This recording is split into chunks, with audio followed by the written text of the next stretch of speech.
Welcome to Dark Hour Tales. Tonight's tale is the Longtooth. The first dead sheep did not concern Ewan Fraser. There were plenty of things capable of killing livestock in the Highlands, most of them considerably less mysterious than farmers like to believe. Loose dogs were responsible for more damage than people realized. Foxes occasionally took smaller animals, and injured deer had an unfortunate habit of reaching inconvenient places before dying. The second sheep made him curious.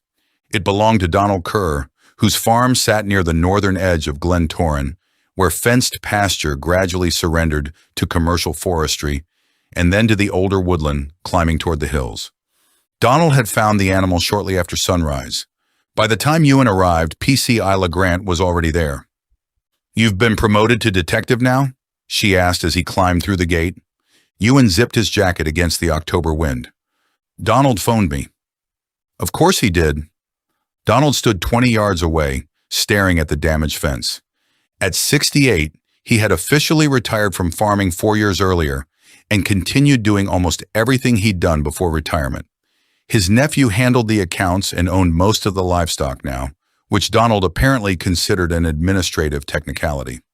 Ewan joined him. "What happened?" "Something got in." The sheep lay near the far edge of the field. Ewan didn't need to examine it closely to see that Donald was right. Whatever had killed it had dragged the carcass several meters toward the fence. "Dog?" Ewan asked. "Big bloody dog." Isla approached behind them. "That's what we're assuming." Donald glanced at her. "You're assuming." "Until someone reports a tiger missing, yes." Ewan crouched beside the fence. 2 sections of wire had been forced downward. Not cut, bent. "What about the other one?" "Gone," Donald said. "Completely?" Donald nodded toward the woodland. "Found wool on the fence. Nothing else." Ewan looked toward the trees. A dense plantation of spruce covered the lower slope beyond the field. Behind that lay older Scots pine and birch, then miles of broken woodland and more. Something moved beside his leg. Donald's sheepdog, Bracken, had followed them across the field. The old collie stopped several feet from the damaged fence. "Come on," Donald said. Bracken didn't move. Donald clicked his fingers. The dog lowered its head. "Bracken." Nothing. Donald frowned. In 11 years, Ewan had never seen that dog ignore him. "Maybe he can smell whatever did it," Ewan said. "Aye." Donald stared into the trees. "Maybe." 3 days later, Ewan found the tracks. He worked for a forestry contractor responsible for several thousand acres around Glen Torran, and most of his days were considerably less adventurous than people imagine. He inspected access roads, checked storm damage, marked unsafe trees, and dealt with fences that seemed capable of failing only in places furthest from his vehicle. The damaged section that morning bordered the same plantation as Donald's farm. Ewan expected deer tracks. Instead, he found deep impressions in the mud beside the road. At first glance, they resembled those of a large dog. Then he followed them. The spacing changed. For several yards, the marks fell in a recognizable 4-footed pattern. After that, only 2 deeper impressions appeared several feet apart. Then 4 again. Ewan crouched and photographed one. The mud had collapsed around its edges, making its shape difficult to determine. There appeared to be 5 long impressions at the front. He put his glove beside it for scale. Whatever had made it was large. 100 yards deeper into the plantation, Ewan found a dead roe deer. Something had dragged it from the track into the undergrowth. There were no obvious signs of a vehicle strike and no gunshot wound that he could see. He photographed that too. For the first time, he thought about Donald's missing sheep. The forestry company installed 2 trail cameras that afternoon. For 4 nights, they recorded nothing unusual. Deer passed through. A fox stopped to investigate the camera. Once, a badger occupied 6 minutes of footage, apparently determined to become the most thoroughly documented animal in Scotland. The 5th night produced 3 photographs. The first showed an empty forestry track at 2:17 a.m. The second showed something at the edge of the infrared illumination. Ewan enlarged it on his computer. The image was poor. A dark shape stood between 2 trees. He initially assumed it was a person. The third image, taken 2 seconds later, showed an empty track. His colleague suggested a walker. Ewan pointed out that the nearest public path was more than 2 miles away. Poacher, then? That was possible. Ewan saved the photograph anyway. A week passed without another livestock death. Then Ewan saw the thing himself. He had eaten dinner at his sister's house in the village and was driving Mary home from a friend's cottage farther along the glen. Rain had stopped an hour earlier, leaving the narrow road shining beneath the headlights. Mary was halfway through complaining about someone at work when she suddenly stopped. "Who's that?" Ewan saw the figure.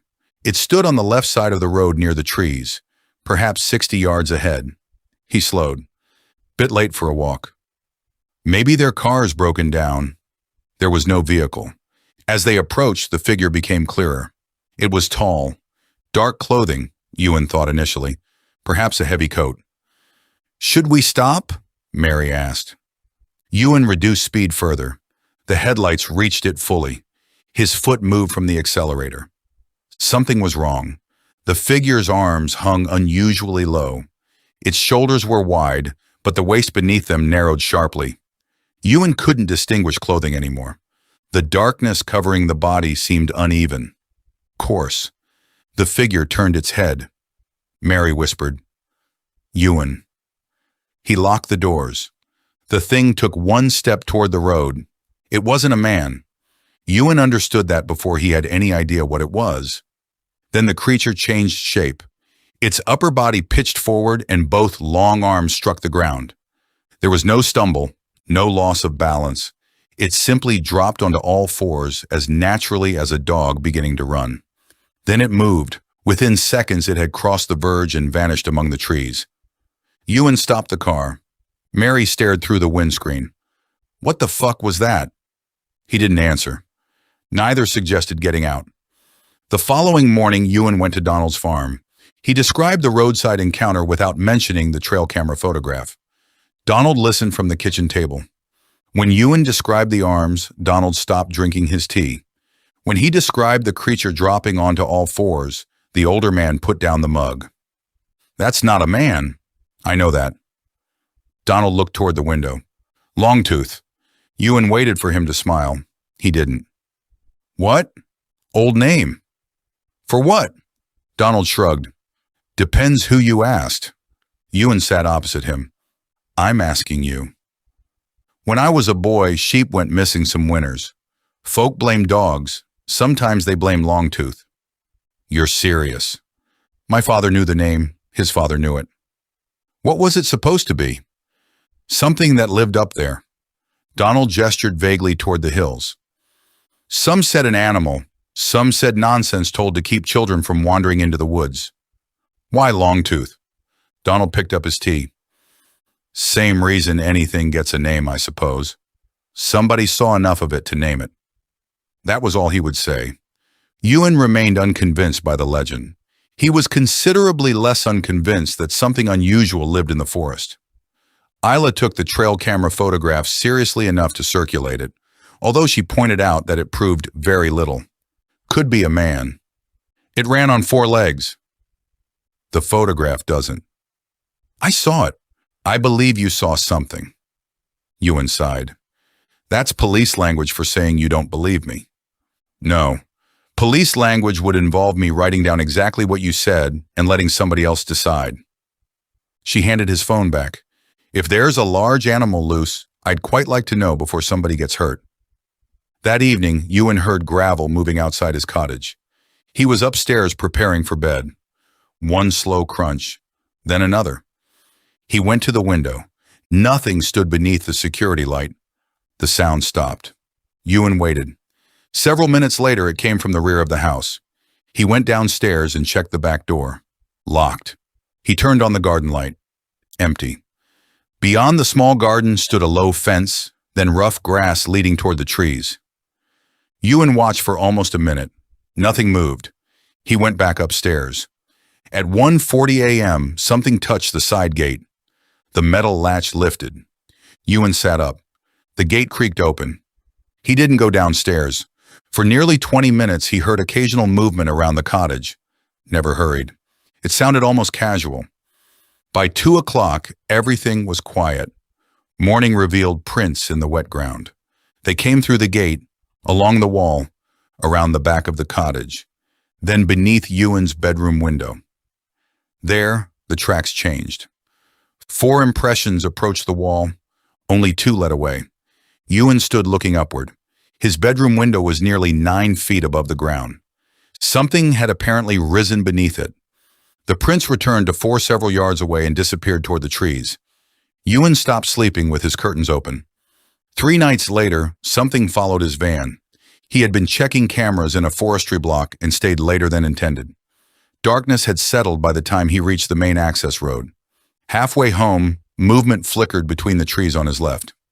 Ewan glanced across. Nothing. 10 seconds later, he saw it again. A dark shape keeping pace beyond the reach of his headlights. He accelerated. The movement disappeared. Then it appeared ahead. Far ahead. Too far. Ewan felt his hands tighten around the wheel. He reached a junction and stopped. The headlights illuminated empty road. Ewan checked his mirror. Something stood behind the van, upright, perhaps 40 yards away. His brake lights painted the road red beneath it. Ewan stared.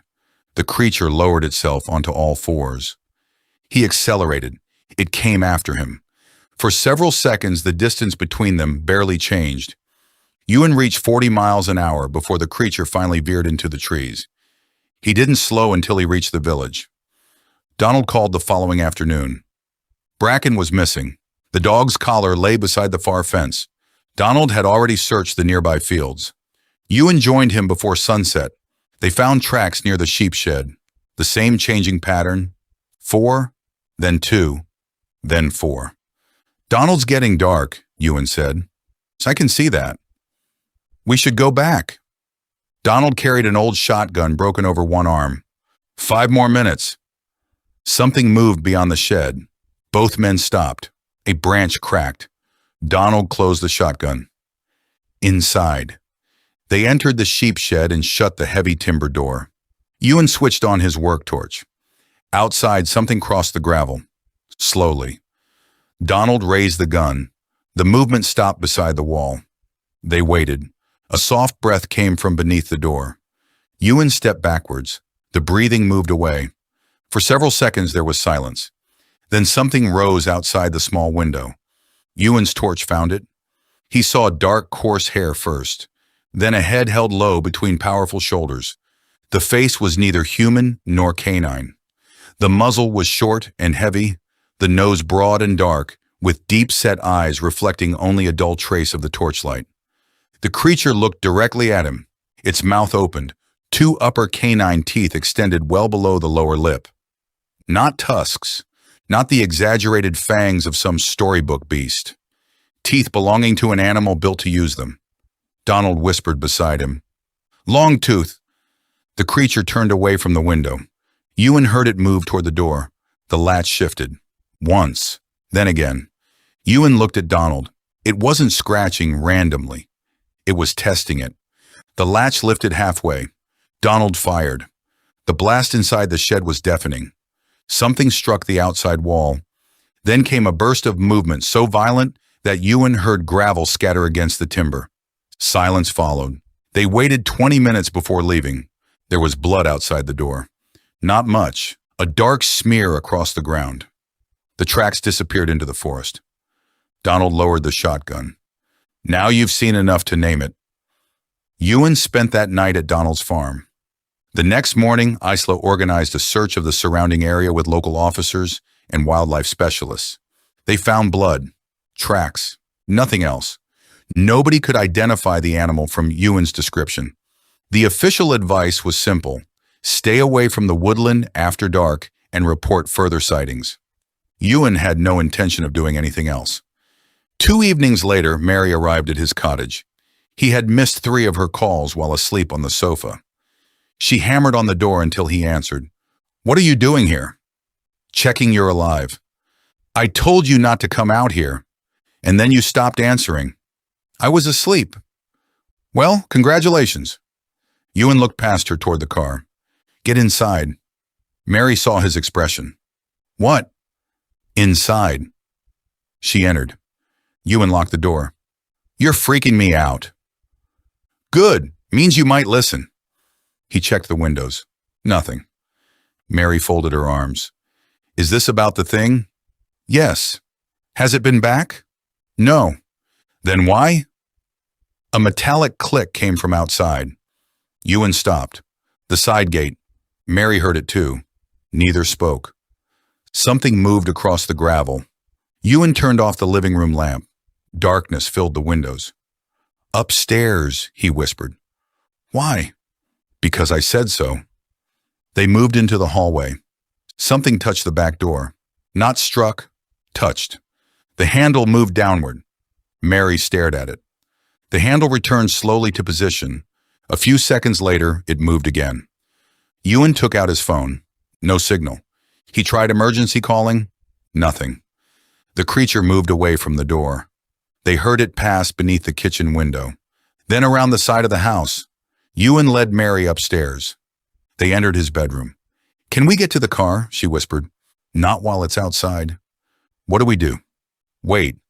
5 minutes passed. Then 10. Nothing. Mary sat on the edge of the bed. Maybe it's gone. Ewan approached the window carefully. The garden was empty. He checked the front. Nothing. He was beginning to think she might be right when something scraped across the roof below them. Ewan looked down. The kitchen extension had a low, sloping roof. Another scrape, then pressure against the gutter. It's climbing. Mary backed away. A shadow passed across the window on the landing. They left the bedroom. At the far end of the corridor, the small box room window moved. Once, then again. The frame lifted. Ewan grabbed Mary. Downstairs. They reached the staircase as the window opened behind them. Something heavy entered the house. The floorboards creaked. Ewan and Mary ran. Behind them came a rapid series of impacts as the creature crossed the landing on all fours. They reached the hallway. The front door was 6 feet away. Ewan unlocked it. Car, now. They ran outside. Mary reached the passenger door. Ewan heard movement above them. The Longtooth appeared at the upstairs window. For one instant, it crouched inside the frame. Then it disappeared backwards. Ewan got behind the wheel. The engine started. Mary shouted, "Go!" Ewan reversed hard onto the road. Something landed in the garden. The side gate burst open. The Longtooth emerged. It stood upright in the headlights. Fully upright, it was taller than Ewan had realized. Its arms hung low beside its body. Blood darkened the hair around one shoulder where Donald's shot had struck it. The creature stared through the windscreen. Then it dropped. Both hands struck the road. Ewan accelerated. The Longtooth charged. Mary screamed. The creature moved sideways at the last moment. Not fast enough. The front corner of the car struck it with a heavy impact. Its body rolled across the bonnet and vanished into the ditch. Ewan kept driving. He didn't look back. They reached the village 12 minutes later. Police returned with them after dawn. Blood stained the road beside the ditch. Coarse dark hair was trapped beneath the damaged bumper. Tracks led away through wet grass. They followed them for nearly half a mile. Then the ground became rocky. The trail disappeared. No body was found. The hair was sent for examination. The result, when it eventually came, told them almost nothing. The sample was badly damaged and contaminated with blood, mud, and material from the road. It appeared to be mammalian. Nobody could say what animal it belonged to. The livestock attacks stopped. October became November. The nights grew colder. Ewan returned to work, although he refused assignments requiring him to enter the northern forestry blocks alone. Mary teased him less than she once would have. Donald replaced the damaged fence. He never found Bracken. 6 weeks after the attack at Ewan's cottage, Donald asked him to come to the farmhouse. There was something on the kitchen table, an old photograph. The colors had faded almost completely. It showed Donald's farm beneath a pale winter sky. A younger version of Donald stood beside the gate with 2 other boys, all 3 staring unhappily toward the camera. Ewan picked it up. When was this? Winter of '64. Ewan smiled. You look miserable. I was 12. Being photographed was apparently a great inconvenience. Ewan was about to put it down when Donald tapped the corner. Look there. At the far edge of the field stood the woodland. Ewan moved the photograph closer to the window. Something dark stood between two trees. It might have been damage to the photograph. It might have been shadow, but the shape was upright, and its arms seemed to hang almost to its knees. Ewan looked at Donald. "You've had this the whole time?" "Found it after you hit the thing. Went through some of my father's boxes." "Did he ever talk about it?" "Once or twice." "And you didn't think to tell me?" Donald sat opposite him. "I spent most of my life thinking he'd seen a deer standing badly in poor light." Ewan looked again at the photograph. "Was this what started the stories?" "No. Name was older than him." "What did your father say he saw?" Donald considered the question. "Something standing at the edge of the trees. Said it watched him for several minutes. When he went toward the house, it followed along the fence." Ewan studied the tiny dark figure. "The same one?" Donald didn't answer. Ewan looked up. "You think that's the animal I hit?" Donald leaned back in his chair. "Ewan." He nodded toward the date written on the back of the photograph. "That was 60 years ago."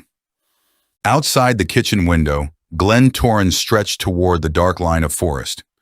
Beyond it lay miles of pine, moorland, mountains, and valleys where almost nobody went after sunset. Ewan looked once more at the photograph, then at the trees. For the first time, he found himself wondering whether the old stories had ever been about a single creature at all.